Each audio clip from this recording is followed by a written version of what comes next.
రాజమహేంద్రవరంలో జరుగుతున్న ప్రపంచ తెలుగు మహాసభల్లో శ్రీకాకుళం పట్టణానికి చెందిన నృత్య దర్శకురాలు నీరజ సుబ్రహ్మణ్యం బృందంతో పాటు ఉమాకవి పాల్గొని ప్రతిభ ప్రదర్శించారు. శ్రీశ్రీ కళావేదిక శ్రీకాకుళం జిల్లా కన్వీనర్ భోగెల ఉమామహేశ్వరరావు ఉమాకవి 7వ ప్రపంచ తెలుగు మహాసభల్లో రాజమహేంద్రవరంలో గైట్ ఇంజనీరింగ్ కాలేజీలో శ్రీశ్రీ కళావేదిక అంతర్జాతీయ చైర్మన్ కత్తిమండ ప్రతాప్, అంతర్జాతీయ అధ్యక్షురాలు ఈశ్వరి భూషణం, అంతర్జాతీయ సమన్వయకర్త పార్థసారథి ఆధ్వర్యంలో జరుగుతున్న మహాసభల్లో శ్రీకాకుళం శ్రీశ్రీ కళావేదిక జిల్లా కన్వీనర్ సాహితీ చైతన్య కిరణాల అధ్యక్షులు ఉమాకవి ఆదికవి నన్నయ్యగా వేషాన్ని ధరించారు. ఈ సందర్భంగా శ్రీకాకుళం నృత్య దర్శకురాలు నీరజ సుబ్రహ్మణ్యం శిష్య బృందంచే నృత్య ప్రదర్శనలు అద్భుతంగా ప్రదర్శించారు.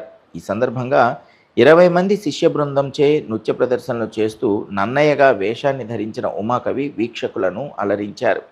ఈ సందర్భంగా ఉమాకవిని నీరజ సుబ్రహ్మణ్యం శిష్య బృందాన్ని పలువురు కళాకారులు అభినందించారు. ఈ మహాసభలలో శ్రీశ్రీ కళావేదిక అధ్యక్షులు మణిపాత్రుని నాగేశ్వరరావు, రాష్ట్ర కార్యదర్శి ముట్నూరు ఉపేంద్ర శర్మ, కార్యదర్శి చాడ శ్రీనివాసరావు, ఉపాధ్యక్షులు ఇద్ది పాపయ్య, కార్యదర్శి ఐఎన్డి ప్రసాద్, వాడాడ శ్రీనివాసరావు, శ్రీకాకుళం జిల్లా మహిళా అధ్యక్షురాలు గాయకురాలు పల్లె తేజలక్ష్మి, అన్నమయ్య సంకీర్తన గాయకులు, విశ్రాంత స్టేట్ బ్యాంక్ అధికారి ఉమామహేశ్వరరావు, పి దేవానంద్ రంగాలంకరణ చేసిన పైడి శ్రీధర్ తదితరులు పాల్గొన్నారు.